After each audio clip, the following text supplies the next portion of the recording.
Hey, what's up everybody? Video 44 coming at you with another video. Alright, so let's talk about the Los Angeles Lakers because they just played a game against the Utah Jazz and the score was 139 to 116. And if you've been following the Los Angeles Lakers this week, that means that they've played the Utah Jazz twice in a matter of 3 days, as to which the Utah Jazz has dropped 269 points on the Los Angeles Lakers. In 3 days, 2 different buildings. First of all, I want to give credit to the Utah Jazz for being a fantastic basketball team. They've wiped the floor with Los Angeles lately. They beat the Clippers yesterday as well. Had no problem doing that. Beat us today. Had no problem doing that. Of course, beat us the day before that. No problem. Utah is having a good time against Los Angeles, and it's only our fault because we are putting together what isn't a very good basketball team this year. But we did get some good effort out of guys tonight. It wasn't simply guys just rolling over. As you can see, we put up 116 points, so it wasn't terrible. But we just have some limitations, man. You just had too many offers out there tonight. You look at Matt Ryan, offer, JTA, offer, Pippen, offer. We just can't have so much, inept production out there from so many players that we're relying upon when we're undermanned. We're clearly missing so many players with injury. Braun's out. Who else? Walker's out. And, of course, we know about Schroeder and TB being out as well with finger injuries. So this is one of those situations, and of course we're also missing our guy Patrick Beverly. So we're out half our team. We're down to the back of the bench, and guys did the best they could, but rebounding was the story. We had 33 rebounds as a team, and that right there is pretty much why we could not get any really good things going for ourselves, on top of the 17 turnovers, which obviously hurts us as well. But when you talk about shooting the ball, we really did shoot the ball pretty well. 40 out of 82 field goals, which gives us 45% from the field. We're okay with that. And then 9 out of 24 three-pointers, it gives us 37% there. And of course, if you follow on the Lakers, we are happy the Lakers are shooting less threes and making more of them. So in that particular category, we're continuing to see an improvement and more of a balance in regards to how we want to be going forward. So no complaints there. We're scoring well against a team that doesn't really care to play any defense, but they're running you out the gym, and that's exactly what the method is for the Utah Jazz. And they're playing defense. It's not like they're not playing the defense, but some of these turnovers were unforced. And a lot of the things that happened in this game, to be honest with you, are just things that are mental mistakes, rookie mistakes, things that you see guys do when they're young. Guys blocking shots when it's a goaltending situation, guys setting bad screens that allow for foul calls, just mechanical issues, guys not doing certain things that otherwise put them in a position to be hurt. And as I say, there are ways to be competitive. You want to go at guys head up in terms of the sport. You want to play the game, you want to shoot well, you want to defend, you want to block shots and all those things. But there's another side of being competitive. There's another way to also hurt your opponent, and that's making sure you take care of what's within your control, not doing things that otherwise play right into their hands. We did a lot of things that put the ball in their hands, that allow for the referees to put the ball in their hands, and that's not a good way to be competitive. You got to play smart basketball. I was looking at some of the shot selection. I'm like, look, you might as well just put on the other team's uniform. You play for them when you put up certain shots. Where's your competitive edge? Where is your desire to beat the other team as it pertains to winning on the scorecard, so to speak? Everybody wants to knock somebody out, but nobody wants to win in the scorecards. For me, in regards to the scorecards, that means keeping your fouls down, taking care of your mechanics and your turnovers, making sure you contest every shot, not giving guys reasons to give you technicals, and slowing plays down by not trusting your teammates and looking guys off. Stuff like that is how you play right into the opponent's hands and guys end up happy, running off the court, dancing and shaking like we saw tonight. You weren't as competitive as you needed to be because you were thinking about the wrong stuff instead of what it took to make them sad. And that's what I'm talking about. I want teams who wear the uniform going forward to have that mentality that not only are we going to beat teams as it pertains to doing the things that are necessary on a basketball floor that look nice to fans like myself, but also doing the things in between the lines that maybe are subtle but ultimately give you the advantage and keep the team from being so damn happy at the end of the game. Austin Reaves, there were some good things out there, there were some bad things, but it was something that stood out that kind of lended itself to that. It was a situation where the momentum had just been given to the Utah Jazz and you know, they had hit a 3-point shot or something like that, and in the middle of all of that, Austin Reaves came back down on the other end with the ball in his hands and just subtly drew a foul against Mike Conley, stopped the momentum. A real subtle play, some type of flop type of move where he put himself in a position to draw the foul, made the referees call the foul on Mike Conley. It wasn't anything too serious, but what it did was cut that momentum. That's the type of competitive edge I'm talking about, being extremely intelligent as to cut off anything that's otherwise making them happy. They fans going crazy over something, do something that otherwise makes them sigh. That's the type of competitive energy that I'm looking for from my team. You got to be intelligent about how you beat teams, especially when you're undermanned and are not talented to begin with. There are ways to win, and we got to use our brains. Now, as I look at this team, the one thing that I say we did well today was shooting the ball. As I said, we were able to score the ball, so we got to continue to do that. However, 15 assists as a team. You look at the Utah Jazz, they had 30. They were moving the ball twice as much as we were. That's a problem. We have got to use one another, and it starts with keeping players on the floor who are ready to keep that competitive edge intellect that I'm talking about. Kendrick Nunn played well tonight. He did some things that I was happy to see. However, he hurts us when he shoots bad shots, so we're going to have to continue to work with him in regards to that. But I did love the fact that he came through and gave his team some real production. Let's see, who else we got here? Damian Jones is also somebody who's been struggling a lot, but had the best plus-minus on the team, a -6, with 2 blocks and 7 rebounds. 7 rebounds from Damian Jones. No one else had more than 7 rebounds on this team today. Which brings me to the next person I want to talk about. Anthony Davis. Good efficiency in the first half, 11 of 18. I saw the team was trying to get him the ball in the second half. Here's the problem. At the beginning of the second half, before I even got done making my video, the Utah Jazz strung together 3 straight 3-point shots that drugged the leads completely out of whack. We went into the locker room down by, I believe it was 6 or 5 points. By the time the 10-minute mark was there, we were down by 13. So the game was already out of control. So it did affect how we were able to attack, but we did try to make more of a concerted effort to get AD the ball. He did some good things with it, but ultimately the game got crazy. Garbage time began to happen early, and fourth quarter was pretty much all garbage time. The Utah Jazz are for real, man. I don't even know if they should really even think about Wembanyama at this point. They probably already had that out of their minds. The team's just a little too good. They're beating teams they're supposed to beat, and I'm just curious to see how far they can take it. This is a really good unit of basketball players, you know. And when they went up against an LA team that didn't have it tonight, they took care of business.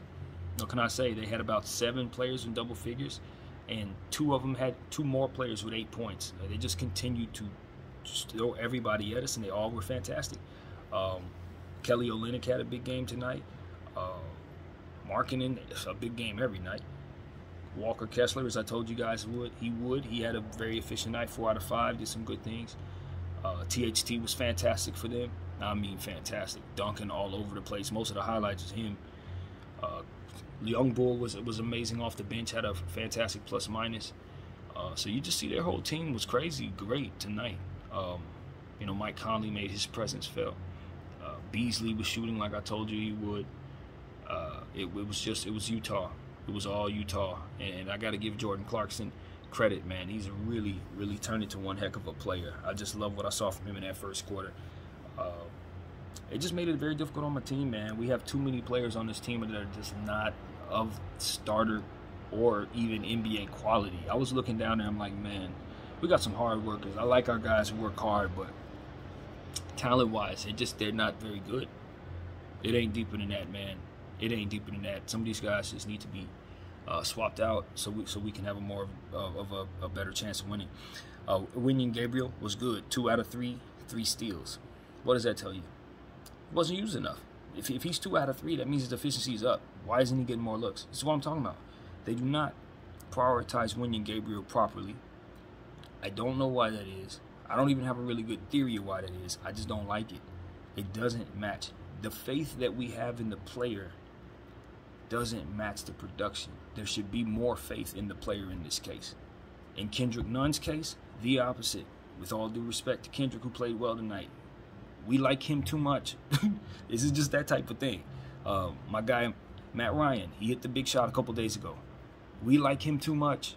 These guys need to be swapped down the pecking order. Don't need to be playing as much. Christie, we don't like him enough. Scoot him up. These are the type of things I'm looking at, man. If we do these things, I think we'll be a happier team. Austin Reeves, y'all know that's one of my favorite Lakers, but he is having a bad season. Ain't no way around it, man. A minus 14 in this game. He started the game at the point guard position. 2 of 6. It's 4 bricks. What did he give me?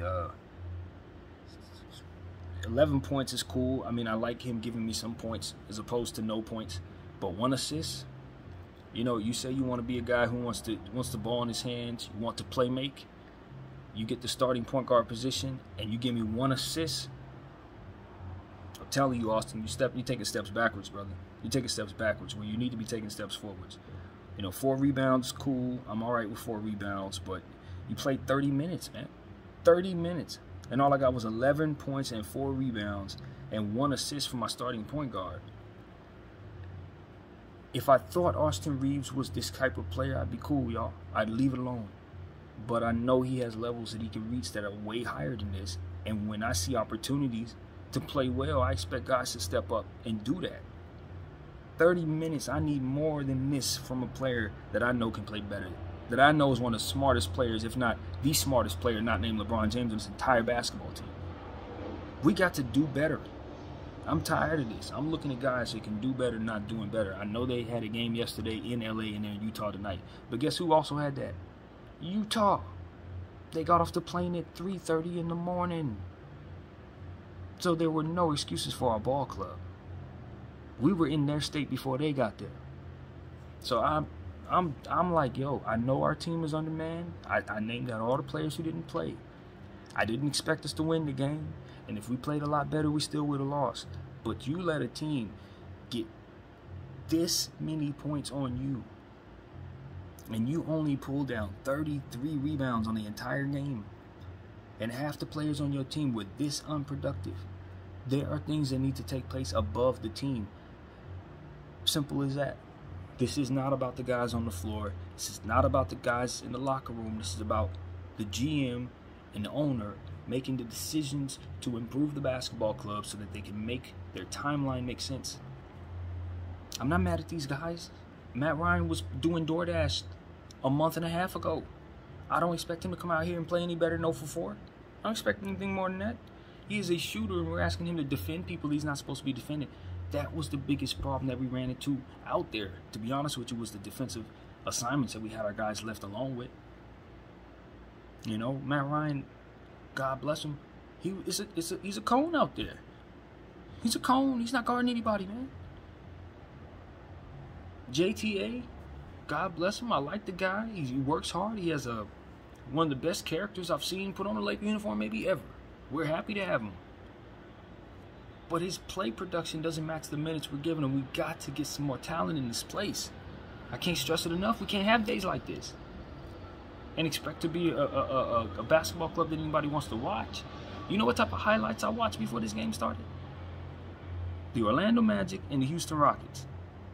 Now, if you watch the highlights of that game, and then you watch the highlights of our game, you will understand why it's time to blow this thing up, man.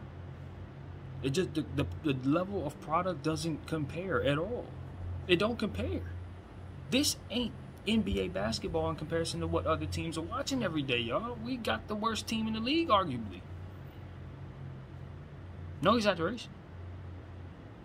And I look at half of these dudes and I'm saying, I don't expect any better than this. You know, Kendrick Nunn gave me 7, 11, 18 points. That's fantastic. Half the time I was screaming at the TV because of him, and he played well. I mean, it's a problem. I look at Russell Westbrook. He had a good game, but the plus minus was so bad because I do believe that a lot of the stuff that was unfortunate just happened to happen to him. A lot of the fouls that I thought were questionable, they were fouls on him. Situations, so he had 5 fouls, only 2 turnovers, 5 assists, 3 boards. We need him to rebound better, of course, but 22 points on good efficiency and a minus 23. So you say the fouls are what ultimately hurt you and the defensive side of the ball. So that's it. We gotta do better. When we have a night like this from Russell Westbrook, there has to be more going on around him that ultimately makes it so that his performance doesn't go to waste. Because that's what I saw here. It's a wasted good performance from Russell Westbrook. Them 5 fouls, he probably only took them 5 fouls because he was down there with players who weren't playing D. Easy to pick up fouls that way. So, you know, I looked at certain situations. I'm saying, okay, there was a 7-point play earlier in the game that just basically pulled us apart. We were close then, and then they pulled that bull crap, and then all of a sudden the score is out of whack. Couldn't recover from that. Then we had the goaltending situation with Max Christie that gave them like an extra 4 points, 3 points, or whatever. So it's like these are things that are happening that the refs control that just ultimately gave us bad fortune.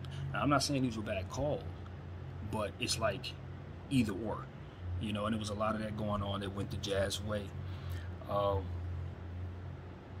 Yeah, you know, it was a lot to be frustrated with. And when you look at Anthony Davis, you say, okay, I love the efficiency from the scoring. I like that we tried to get him the ball. I understand that the fourth quarter was out of whack. So the only thing I can really say for AD is I need you to rebound the ball much better than 4 rebounds. Much better than 4 rebounds. You know, when we were really doing good things, Anthony Davis was getting 14 boards, 16 boards. That's when we were getting wins. This type of rebounding performance is going to lead to us losing the ball game every single night. I can assure you we're never going to win a basketball game. Anthony Davis only has 4 rebounds. So, yeah, that's just not going to cut it, man. That's not going to cut it. And I look at our 2 worst players and say they played the best. That is the God's honest truth. Damian Jones and Kendrick Nunn are our 2 worst players, and they played the best basketball. That's not a good thing. I'm not saying they played great. I'm saying that's how bad we suck. That's exactly how bad we suck right now. You know, God bless Russell Westbrook in his performance, but it's like minus 23. It is what it is. You know, AD a minus 9. I mean, I need Rob Pelinka to do something to make this team a lot better, man. That's what I need to have happen right now. Either we're going to get a lot better or we need to get worse for a reason. If we're going to be this bad, we need to have picks to represent that. That's how you do it. It's not even about what I want or am I angry. No, I'm just saying this is how you properly handle your business in the NBA. That's how you manage your timeline properly. Either you suck for a reason or you're playing to win. We're in no man's land right now. Our team is not good enough to win anything. And the players on our team that we need to get better aren't marginally talented enough to get marginally better enough, or however you say that, to make it make sense. Like, if we're reaching for their ceiling, they're only going to reach up so far. These are not guys you reach up to say, okay, we believe in them, let's move forward. Nah, they're not. Nah. Some of them are, but not most of them. Most of these guys need to be shuffled around and just kind of, you know, sent overseas, G League, real talk. You guys come to me for honesty, and I'm telling you the truth. Nah. This team needs to be shuffled around, man. Some of these guys don't need to be used anymore. God bless them. It's just the truth. Russell Westbrook, Anthony Davis, they deserve better tonight. They deserve better from the Laker front office. That's what I truly believe. They deserve to. Those 2 players deserve to be running on the floor tonight with better talent on the floor. And I say that about LeBron James every night. And that goes without saying. But this is a bigger picture than just the LeBron James conversation. That's why I'm isolating it away from him. Because you're going to always make it relevant in regards to LeBron James. But if LeBron James wasn't here, what I'm trying to express to you is that this would still be a problem. Because it is a problem. We got Anthony Davis to build around, and we're not thinking that way. We're failing to build around both of those players. And it's unacceptable. It's unacceptable. You look over and see Kendrick Nunn, Ryan, JTA. God bless these guys. They should never be on. They should not be blessed with the opportunity to play with LeBron James, bro. No disrespect to him, but that should be reserved to players at a higher level. And the Lakers should be cognizant of that truth and put those players next to LeBron James to finish his career properly. I said the same thing about Kobe Bryant, and I think our organization is not doing a good job at that. We're just not. You got Anthony Davis, cool, but it becomes a point where it's like, all right, now in order to responsibly take care of both of these talents, we need to do certain things. If you're not going to do those things, then you have to let go of that talent to be responsible about what it is that you have. Either you're doing those things or you're irresponsibly holding on to that talent. This is not an opinion. This is just what it is. This is how it works with all the other teams too. So as the Lakers continue to do things wrong, they continue to get the results of doing things wrong. Look at the Nets. Same thing. So I'm just looking at the Lakers. I'm like, look, man, I can very easily say we need to call up this guy. I told you, 40 Jones is the guy we need to call up. 40 Jones is Mason Jones. I don't know where he is, but we need to call him up. There's a guy by the name of Mac McClung. He would be an upgrade from some of these dudes. You know what I'm saying? That's the solution for the Lakers. They're trotting around lesser talent, and there's a G League full of talent that's really, really good. There's guys, man, lots of them. Give you 30 points, 25 points, 7 rebounds, 3 steals. Like, I see these dudes all over the G League. They're playing right now. And they need to take some of these people's spots, man. It just is what it is. When you have a bad team, that is your job. To find those guys and give them the talent. That's your job. That's the bad team in the league. That's your job. I'm telling you, I know how this works. The NBA is an entire machine, and everybody's supposed to do their job. If you're not a winning team, then you need to be the team looking for good talent. If not, then you're just a sore team. You're just a team out here dragging the rest of the league down because you're not actually cultivating young talent for other teams to snatch from you. That's exactly what you're supposed to do. Nah. Bad teams are low-key farm systems for the league. It's exactly what they're supposed to be. You find the talent. You cultivate the talent. You cannot pay the talent because obviously you got to pay other people. They got to go, and then they're going to be developing your system and go to other places. So if you got guys on your team that you can't develop because they're just capped off at the level they're going to be, they're just as good as they're going to be, and guess what, my friend? Not doing the job. Not doing the job. So that's what I understand. That's what I deeply believe. And as I look at the Los Angeles Lakers not doing their job, I continue to see the losses pile up. I continue to see unhappy players, and I continue to see an opportunity to trade those unhappy players for a future. And LeBron James has made sure we can't do that with him. Smart man.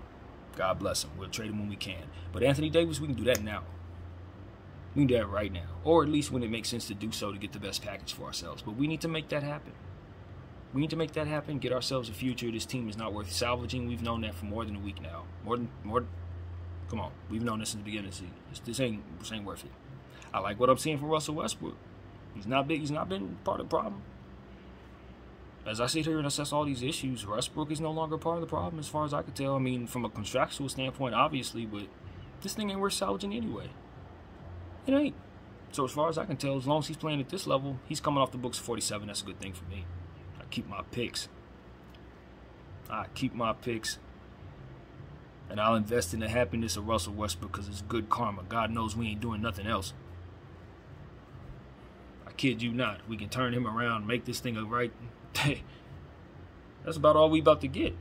Turning Russell Westbrook into 6th man of the year, that's about the best thing we're shooting for with this roster. LeBron James passing Kareem is inevitable, and we're not. What do we care about that? Let's just be honest. Nobody cares about that in LA. We ain't gonna pretend like we give a damn about that. We don't. He didn't make most of those points in our uniform, and he's passing our guy up, who got most of those points in our uniform. We ain't gonna pretend. He know that. We know that. Nobody's fake here. But at the end of the day, man, we just want to win now. Kareem ain't gonna lace him up for us now. Bron's gonna have to. And as far as I can tell, he don't seem like he want to. His mind is on another thing. And all I'm saying is, bro, if you knew your mind was gonna be on another thing, the least you could have did was leave the flexibility open so we could send you somewhere that you can win in. I don't know why you want to lock yourself into a situation that ain't good basketball-wise. I mean, I know LA is a nice place to live, but god dang, man. To suck? I'd rather catch a flight every day than do that, bro. I really would. I'd rather catch a flight from wherever the heck I'm playing. It ain't that hard. I'd catch a flight from Portland or something. I kid you not. It ain't that serious. Keep my property. I ain't gonna be playing for no bad team. At his age, I am his age. I ain't playing no bad team. Me play for a bad team? Pfft. At his level? Wouldn't happen. I'd already left the Lakers. And in his mind, I'm not a Laker fan like that. Like, I'm a Laker fan. But him, he's probably some, I don't know what his team is, if he likes teams like that. I don't know. I wouldn't be loyal to the Lakers if I'm going to be sitting in this squalor. No. Told y'all last summer to trade them picks. Y'all still got them picks? Okay. But I'm a different breed. I'm different than Bron, obviously. You know what I mean? But I'm his age, and I'm telling you, he's wasting time. He's wasting time sitting here, and it ain't worth it. We're wasting time sitting here, and it ain't worth it. Nobody should want this. Nobody should want this. If I'm Anthony Davis, I'm probably already requesting a trade, to be honest with you. Get me out of here, bro. I don't want to be here. Can you not tell? This ain't worth being on. The only thing worth being on in regards to this is just to say you was a Laker. Like, if you always wanted to be a Laker your whole life, this is a great time to just put on a uniform, play for the Lakers. I'll play for the Lakers. Because that's all this team going to give you. We ain't winning nothing. Just being honest. I'm not even upset. I don't have expectations that are any better than this. This is the expectations I have for the team. If they play well, if they don't, yeah, it's a bad team. Yeah, exactly. Yeah. Matt Ryan, JTA, Pippen, 0 for. Christie, -16. I like we got Christie some minutes. Finally got him out there. He contested some good plays, stuff like that. You know what I'm saying? Hit a straightaway 3-point shot. I say give him all of Kendrick Nunn's minutes. Every last one of them. Some of Reeves, too, since Reeves ain't doing nothing with him. You know what I'm saying? I'm of the mindset that if I give you minutes and this is what you do with those minutes, then the next time I put you on the floor, it's going to be because you went crazy in practice. Other than that, you're only going to see garbage time. I don't care. You'll never see the floor. Because the way I see it is you have to prove yourself to get back out there. This proves to me that you're not worthy of being out there. That's all I see. You gotta play well to earn playing time, period. And so practice is important. I understand the Lakers, I don't know how true this is, but I just overheard this on one of the programs I was listening to, that the Lakers only handle shoot-around. We're not talented enough to not schedule really, really serious and strenuous practices. I'm not going to lie to you. The team ain't talented enough for this. We have to work on mechanical things. We got to work on NBA knowledge things so that guys know what to do and what not to do and don't just be out here doing whatever. And if you don't give guys real practice time, they're not going to be good enough. And I just think this team is a little too structured for the veteran and not structured enough for the youngsters, but we're leaning too much on the youngsters, and this is what ends up happening. So we need to get away from the old man timeline, old man clock all the way around. We need to schedule practices like we're, running it for a young squad, man. These guys have to learn how to play basketball if you want to lean on them like this. Period. Christie's a fantastic player, but he was doing stuff out there that's just only because he's a rookie and he hasn't been taught how to be an NBA guy. If he was out on the street, he would have a fantastic game. But half of that stuff he was doing was technical stuff, man. Stuff that needs to be taught to him. So I'm just sitting here and I keep seeing technical issue after technical issue after technical issue. And the Jazz just splash. Every time we do it, boom, splash, technical issue, splash, technical issue. It's like, how many times are we going to have these little mental infractions? It's like watching a football team constantly get infractions and they just keep on losing yardage. That's what we saw tonight. A lot of those. Whole lot of those. And look, like I said, efficiency is great, AD. 11 to 18, that's efficiency, brother. I like the game plan. Get me the ball. 4 rebounds. You might as well miss all your shots if you're only going to give us 4 boards. See, that's what it really comes down to. It's like you got to know what your team needs. And you look on the box score, and halfway through the third quarter, you realize your team don't even have 30 rebounds. And you look at your stats and you realize you don't have but 2 rebounds. At that point, my whole mindset is board dunk, board dunk, board dunk, board dunk. And anybody in the way is that's going to have to foul me. Because I understand that my team needs me to rebound. I understand that I'm the tallest player on the team. And I understand that I'm the only one talented enough to will myself toward that. I have to make up what the team's not giving me. See, that's why I'm mad at LeBron James, because he's not thinking like that. He's more so thinking, okay, I'm missing a shot, so I got to keep shooting. I got to keep shooting because my mechanics are off, my foot's hurting. It's like, nah, bro. Give the team what it don't need or sit down like you did tonight. There's only 2 things you can do. Either you're thinking about what you need to do, or you're thinking about how you can rest so you can get back into a position to think about what you need to do. It's one or the other. All that other stuff is just playing into the defense hands and leaving people happy to beat you. Congratulations to them. Be competitive intelligently. I cannot stress that enough. You want to work hard, you want to do all this dancing, know what's going to lead to that. Know what's going to get you that success. You'll dance a hell of a lot more if you handle the technical stuff, believe me. Watching a guy like Damian Jones, he was dunking hard out there. Dunking hard, trying his best to be aggressive. All of that's great. Now, turn that aggression into intellect. Find ways to get smarter on the basketball floor so that you can turn that energy into more productive energy. You'll be a better basketball player. You make more money. These are the type of things I'm talking about. We got to get smarter. And for those who are smart, we got to think less. Austin Reeves, think less. Work more. I saw him try to get to the line. He's trying to dunk the ball. Do that. Do that.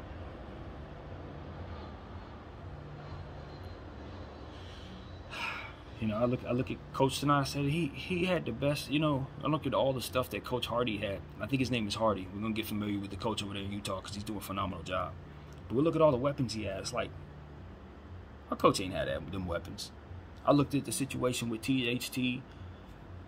Did a move on Kendrick Nunn, stole a ball from Kendrick Nunn, ran the other way, dunked on his head, and I just realized, you know, that's not a Darvin Ham issue. That's a GM issue. You chose Kendrick Nunn over THT. However you let that play out, however it looks with the numbers, you traded a young THT for a Patrick Beverly that ain't even in the game right now. He already hurt. It ain't even a good 3 weeks into the season. He's already hurt. And I told you that this was why you don't get him in the game this soon. Because you need to see if he can make it through the season. Because all you really need him for is the playoffs. And if you don't end up being a contender because you traded for him, then what was the point of trading for him if all you need him for is the second half of the season and playoffs? See, this is why you don't do this. You traded away Stanley Johnson and THT, 2 wings. One of which you probably need in Stanley Johnson. You cannot get for that reason alone because you traded him. And now he's a free agent. They waived him, and you can't go get him. And look at THT. He's going off. His value is 3 times what it was last year with us.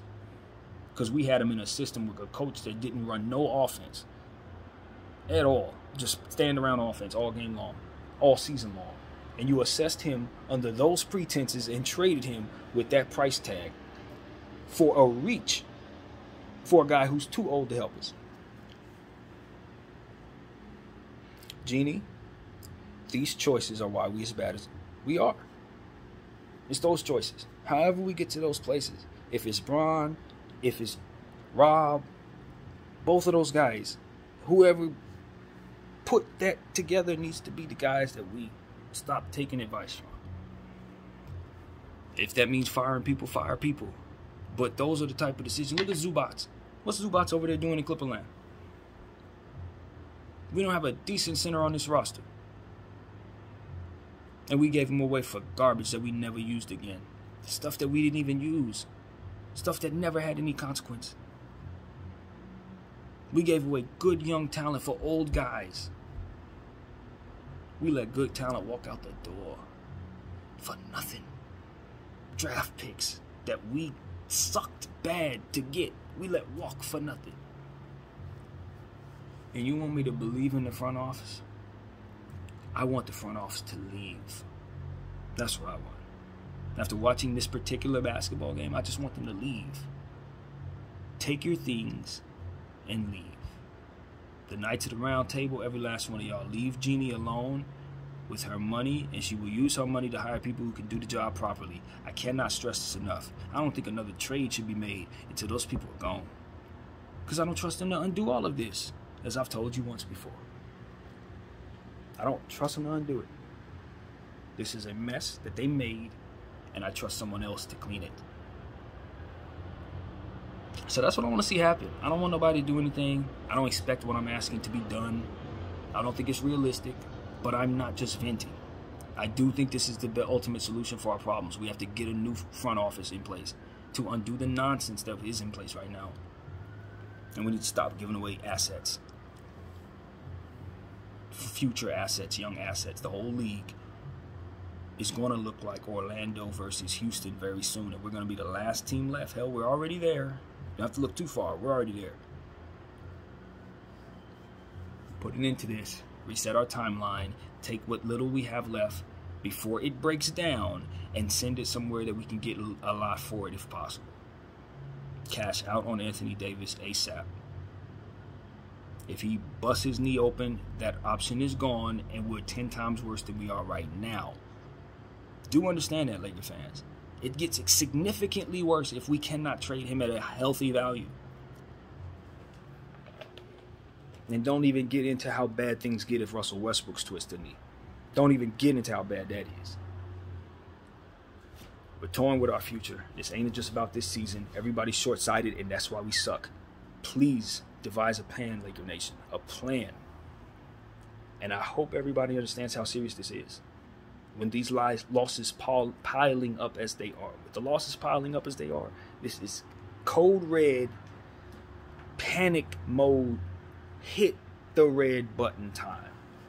Not necessarily because I thought we were going to win any of these games. Not even in the way that we lost them. Just at looking at the reality of how bad our team actually is right now. From player to player to player to player. We suck horribly. And that is the God's honest truth. My name is BDF44. I thank you all for watching.